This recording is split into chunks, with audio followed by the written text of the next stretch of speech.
그렇다면 당내에서 찬성하는 기류, 반대하는 이유, 근거는 뭔지 한동훈 장관의 이른바 강점과 약점을 저희 대형 미디어홀에서 앵커가 직접 나가서 분석을 해드리겠습니다. 저와 함께 이동하시죠.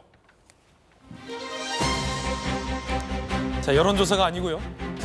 한동훈 장관이 비대위원장으로 추대된다면 강점을 보이는 영역이 분명히 있을 겁니다. 반면 천하의 한동훈 장관이라 하더라도 의원들이 생각할 때는 이 점에서는 좀 약하지 않을까라고 거론됐던 부분도 있을 겁니다. 그래서 오늘은 한동훈 비대위원장 찬반 여론의 근거에서 강점과 단점을 분석해 보겠습니다. 일단 확장력 부분입니다. 확장력 부분에서 한동훈 장관을 찬성하는 대다수의 원내외 인사들은 아니 이 당에 쉽게 말해서 한동훈보다 인기 있는 사람 손 아무도 못 들고 있다는 겁니다. 한동훈 장관 반만이라도 따라가는 사람 손 없다는 겁니다. 마땅한 대안이 없다는 겁니다. 그런데 반대 일각에서는 확장력이 좀 없는 거 아니냐, 보수층만 지지하는 거 아니냐라는 반대 여론도 내세우고 있습니다. 당정 관계에 있어서 한 장관 비대위원장의 강점으로 꼽히는 건 대통령의 신뢰를 받고 있다. 그리고 그만큼 한 장관이 윤석열 대통령과 일정 정도 선을 긋는 모습을 보이더라도 용산에서 양해를 할 거다라는 분석을 찬성론으로 내세우고 있습니다. 반면에 한 장관 안 된다라는 쪽에서는 민주당이 윤석열 아바타라고 비판하지 않겠느냐라는 것을 근거로 듭니다. 자, 그런가 하면 한동훈 장관이 비대위원장이 돼야 한다라고 강력하게 주장하는 쪽에서는 사실 이 대화 관계를 근거로 꼽습니다. 봐라, 한동훈 장관이 비대위원장이 되면 검사 대 수사를 받는 범죄 피의자의 구도가 이재명 대표 얘기죠. 딱 세워지지 않느냐. 반대쪽에서는 대치가 심화될 것이다. 정치 경험 같은 경우는 지금 누가 와도 이 당은 참신한 이미지가 안 된다. 정치 초보다. 등판 시기. 지금 나와도 괜찮다. 아껴 쓸 카드다. 다양한 찬반 양론이 펼쳐지고 있습니다. 먼저 반대파 얘기부터 좀 들어보죠. 하태경 의원 등입니다. 그리고 나서 찬성파 의견도 들어보겠습니다. 팽팽하게 나오더라고요. 한동훈 장관에 대해서 부정적인 의견도 많이 나왔다고 생각해요. 긍정, 부정 다 있는 거지. 한동훈 찬반이 맞네. 어떤 식의 찬반이? 참신하고 지지도 높으니까 하자. 아직 검증이 안 됐다. 이런 거지. 어느 쪽으로 좀 쏠리는 것 같으세요? 비슷비슷한데 찬반이. 원희룡 장관 얘기는 좀 어떤 게 나왔을까요? 원장관 이름 별로 안 나오네. 또 한동훈 장관 같은 분을 모셔야 된다 이런 얘기도 상당수 있고 그래서 한동훈 원희룡 말고 제3의 인물에 대한 김한길 의원 같은 분을 생각하고 얘기한 분도 꽤 많았어요. 카메라를 대면 명백히 반대하는 분들은 아닙니다만 반대파 의견도 있다라는 걸 대신 기류를 전해준 의원들입니다. 반면 찬성파 이야기도 좀 준비되어 있는데요. 들어보시죠. 당정 관계부터 낡은 여의도 정치까지 싹 바꾸는 근본적 변화가 필요합니다.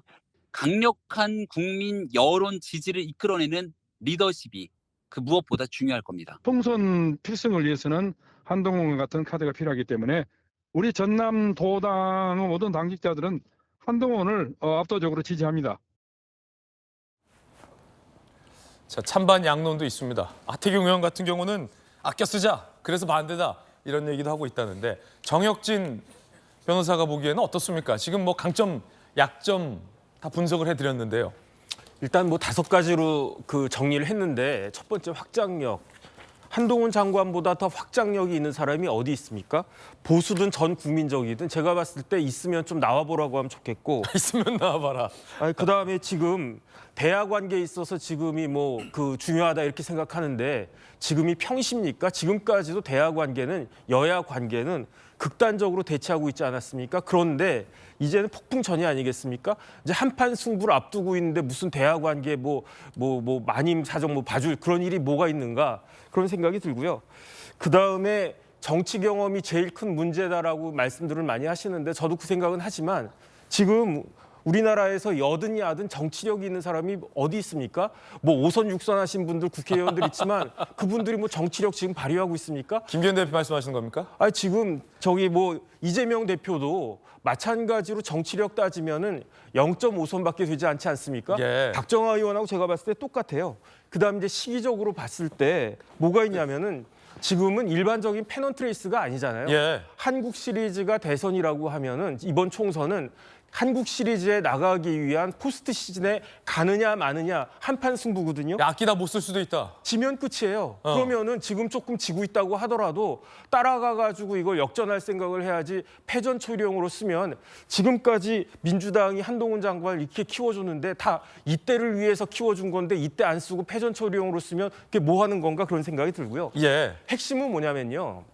제 개인적인 생각인데 대통령과의 관계예요. 지금 모든 사람이 여든 야든 다 뭘 생각하고 있냐면 대통령에게 그리고 영부인에게 제대로 말할 사람이 누가 있는가. 김기현 대표가 그런 말을 했습니까? 아니면 지금 정당의 뭐 장관이 이런 이야기를 했습니까? 어떤 국회의원들이 그런 이야기 했습니까? 제가 봤을 때 한동훈 장관 외에는 대통령이나 영부인에게 지금 제대로 이야기할 수 있는 사람이 아무도 없다. 왜냐하면 대통령이 이미 한동훈 장관과는 다른 사람과는 비교할 수 없는 그런 끈끈한 관계가 있고 그다음 더 중요한 건 뭐냐면요. 한동훈 장관은 이미 자체 동력을 가지고 있어요. 예. 자체 지지율을 갖고 있기 때문에 아무리 지금 현직 대통령이라고 하더라도 지금 대통령이 한동훈 장관을 무시할 수 없는 그런 상황에 있고 한동훈 장관 입장에서 이번에 잘못되면 본인한테도 타격이 크기 때문에 제대로 된 직원을 할 수밖에 없다. 저는 그런 생각이 들어서 물론 뭐 하태경 의원 이야기처럼 다른 대안이 있으면 저도 좋겠지만 지금 대안이 아무리 눈 씻고 찾아도 없는데 반대만 해가지고 어떡하겠습니까? 다른 사람 데리고 와가지고 내년 총선이 제대로 될까? 저는 전혀 그렇게 생각이 되지가 않습니다. 민주당에서는 정혁진 변호사님, 윤 대통령의 아바타다라는 비판 목소리가 벌써부터 나오고 있는데 어떻게 보십니까? 그거는 아바타가 뭔지를 잘 모르는 말씀이시고요. 예. 그다음에 한동훈 장관과 대통령의 관계를 잘 모르는 이야기예요. 왜냐하면 검찰들은 어떻게 생각하냐면 아무리 내가 검사장이고 내 밑에 형사부장이 있다고 하더라도 형사부장이 미래의 검찰의 에이스라고 생각하면 그 사람 이야기 다 듣습니다. 뭐 이래라 저래라 군대하고 달라가지고 예. 이래라 저래라 이렇게 마구 시킬 수 있는 그런 게 아니고 그다음에 한동훈 장관이 아무리 그래도 그렇지 윤 대통령이 시키는 대로 이리 가라면 이리 가고 저리 가라면 저리 가고 그렇게 하겠습니까? 그거는 말도 안 된다라고 저는 생각이 듭니다. 예. 아바타 논란은 말도 안 되는 얘기다. 그건 아바타 뜻을 몰라서 하는 사람들이 하는 얘기다. 만약에 진짜 한동훈 장관이 예. 윤 대통령의 아바타 노릇을 할 거면은 그러면 더 이상 대통령 후보가 될 수도 없는 거니까. 그러니까 지금 빨리 이제 잘려 나가는 게 그게 맞을 것이다. 만약에 그런 그 행동을 보여준다면. 민주당의 김혜원 전 대변인 어떻게 보십니까? 그래서 정혁진 변호사님께서 너무 말씀을 재밌게 잘 해주셨는데요. 저는 지금 이게 우리나라 정치의 저는 비극이라고 생각합니다. 한동훈 지금 개인을 놓고 이렇게까지 얘기를 하고 있고요. 마치 한동훈 학이라 그럴까요? 우리가 어떤 인물에 대해서 뭐 집중적으로 탐구하고 뭐 학습할 때 누구누구 학이라는 말까지 있는데 지금 거의 뭐 대한민국 정치 특히 국민의힘은 한동훈 학 열풍이 아닌가 좀 그런 생각이 드는데 저는 이게 왜 비극이라고 생각하는 게 우리나라의 정신이 그렇게 없습니까? 저는 국민의힘이 정말 딱하다고 생각하는 게 집권 여당이지 않습니까? 그리고 국회의원이 100명이 넘습니다.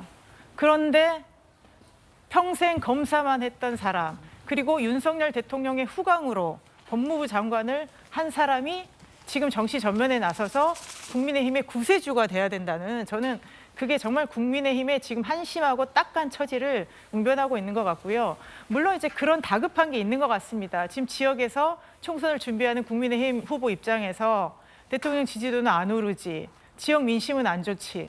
그러면 선거를 어떻게 치를 것인가? 아, 그러면 새 인물이라도 돌파하자. 그게 지금 한동훈 아니겠습니까? 그러면 지금 국민의힘은 선택지가 이거예요. 여러 개도 아니고 한동훈을 주고 찬성이냐 반대냐 두 개의 선택지밖에 없는데 지금 거의 찬성으로 모아진 거 아니겠습니까? 그 과정에서 지금 이렇게 분위기를 잡고 있는데요. 저는 정치가 물론 참신성으로도 할 수 있지만요. 정치는 정치에서의 그 경험이 있는 것이고요. 그리고 국정을 어떻게 운영해야 되는지 철학과 이런 게 있어야 되는데 글쎄요. 검사만 하고 지금 명성을 가지고 정치를 해보겠다. 그리고 특히 비대위원장이라는 자리는요. 외부의 깜짝 인사가 아닙니다. 정당의 어떻게 보면 당 대표 여기지 않습니까?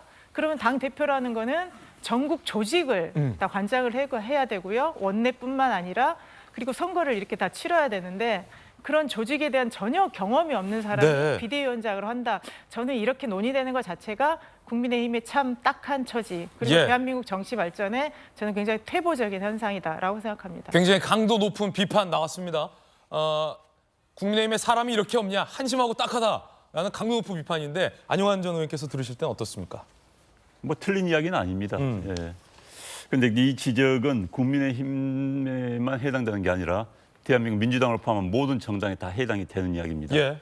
사실 비대위원장을 한다면은 당내에서 나오는 게 기본입니다. 그러나 민주당이든 보수 정당이든 뭐 과거의 새누리당이든 간에 대부분 외부에서 인사들을 데리고 왔습니다.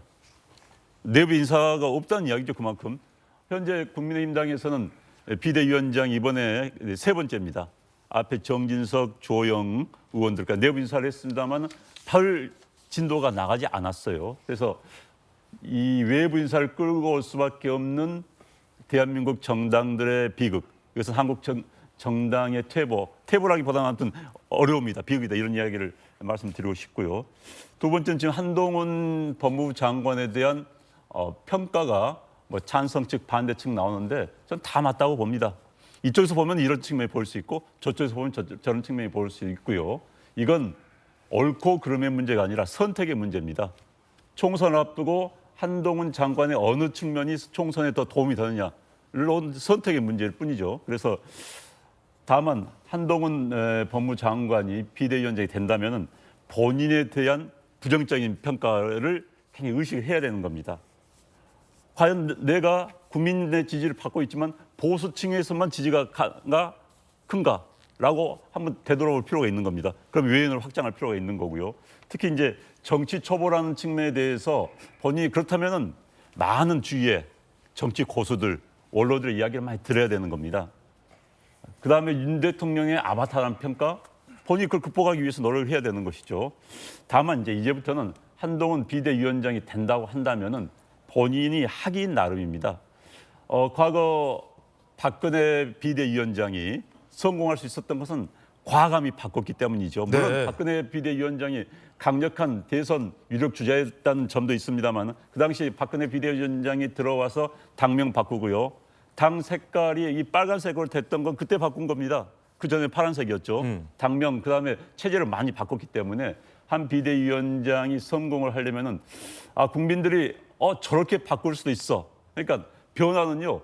기대치를 넘어서야지 변화가 되는 겁니다. 기대치 수준이면 안 되는 겁니다. 그래서 국민들이 생각하기에 또 국민의힘당 지지자들 생각하기에 저렇게 변할 수도 있구나라는 모습을 보여준다면 비대위원장으로서 성공할 수 있다 이렇게 보여집니다. 예. 한심하고 딱하다 반사를 외쳤습니다. 민주당은 그럼 뭐 안 한심하고 안 딱하냐라는 의견으로도 들리는데요. 여러분은 어떻게 생각하십니까?